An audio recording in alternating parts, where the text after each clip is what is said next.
मुरादाबाद जनपद में कांग्रेस के कार्यकर्ताओं ने नगर निकाय चुनाव को लेकर कचहरी स्थित आईएमए हॉल में एक बैठक आयोजित की। कार्यक्रम में पश्चिमी उत्तर प्रदेश के प्रांतीय अध्यक्ष नसीमुद्दीन सिद्दीकी ने संगठन की मजबूती और नगर निकाय चुनाव को लेकर विचार विमर्श किया। जनपद के प्रत्येक वार्ड, नगर पंचायत और नगर पालिका में पूरे दमखम से चुनाव लड़ने की बात कही। गुरुवार को पश्चिमी उत्तर प्रदेश का अध्यक्ष बनने के बाद नसीमुद्दीन सिद्दीकी पहली बार मुरादाबाद पहुंचे, जहां कचहरी स्थित आईएमए हॉल में उनका फूल मालाओं से स्वागत किया गया। उन्होंने संगठन की मजबूती, निकाय चुनाव की तैयारियों की समीक्षा की। वहीं कांग्रेस से पश्चिमी उत्तर प्रदेश के प्रांतीय अध्यक्ष नसीमुद्दीन सिद्दीकी ने कहा कि जो राहुल गांधी की पदयात्रा चल रही है, उसको लेकर मैंने यहां कार्यकर्ताओं से कहा कि आप भी अपने जिले में एक छोटी छोटी पदयात्रा निकालें, जिसमें लोगों को कांग्रेस की नीतियों के बारे में बताएं। इसके साथ ही मैनपुरी में सपा द्वारा डिंपल यादव से चुनाव लड़ाए जाने की घोषणा पर उन्होंने कहा कि अभी तो चुनाव की घोषणा नहीं हुई, उसके बाद हम सोचेंगे कि अपना प्रत्याशी उतारना है या नहीं। कारण थे कई एजेंडा भी हुए।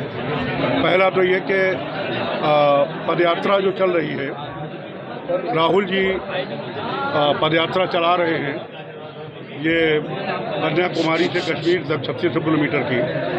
तो चूंकि उनकी यूपी में आने की संभावना कम है, तो मेरा अध्यक्ष जी, दोनों अध्यक्ष सुन रहे हैं कि अब मेरा ये इन लोगों से अनुरोध है कि इस ज़िले में छोटी छोटी पदयात्रा, ब्लॉक वाइज और शहर वाइज छोटी छोटी पदयात्रा चलाएं।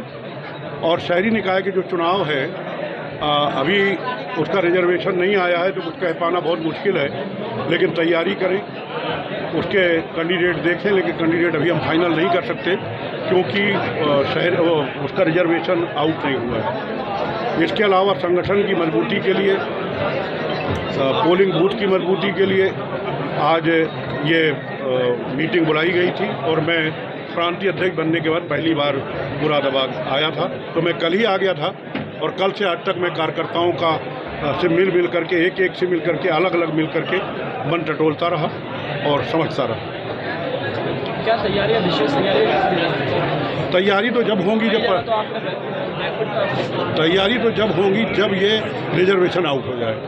हमने कहीं पे तैयार कर लिया किसी अपर कास्ट के व्यक्ति को, और वो रिजर्व हो गई शेड्यूल कास्ट के लिए, तो हमारी तैयारी तो बेकार हो गई ना। तो तैयारी तो जब ही सही होगी जब ये प्रदेश चुनाव आयोग जो प्रदेश सरकार के इशारे पे चल रहा है, जबकि निष्पक्ष होना चाहिए, तो वो इसको परसीमन को जो रिजर्वेशन वाला है, इसको आउट करे और निष्पक्ष चुनाव कराए।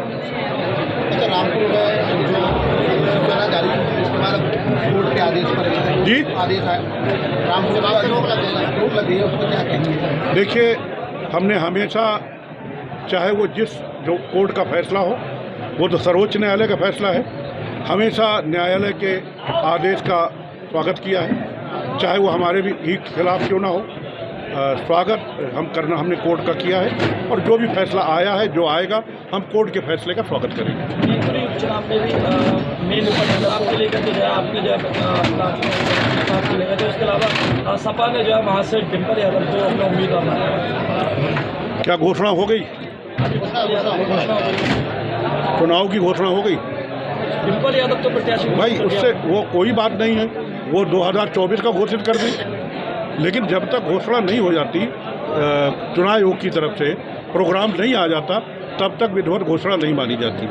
अभी उन्होंने कर दी है, वो उनकी पार्टी है, लेकिन हम जो भी विचार करेंगे, यानी कांग्रेस पार्टी जो भी विचार करेगी, चुनाव आयोग की तिथियां आने के बाद। कांग्रेस अपना चुनाव लड़ाएगी, मैनपुरी में क्या कांग्रेस उतारेगी? अब क्या डेट आ गई मैनपुरी की?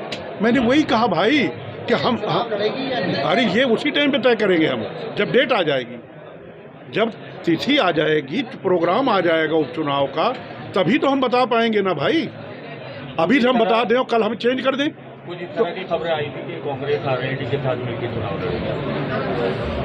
महज दिल बहलाने के लिए गालिब ख्याल अच्छा है। कांग्रेस वहाँ लड़ेगी कांग्रेस की तरफ से बात साफ करी गई थी, मैनपुरी चुनाव में जो है वो अपने कैंडिडेट नहीं उतारे। देखिए, अभी कोई फैसला नहीं लिया गया है।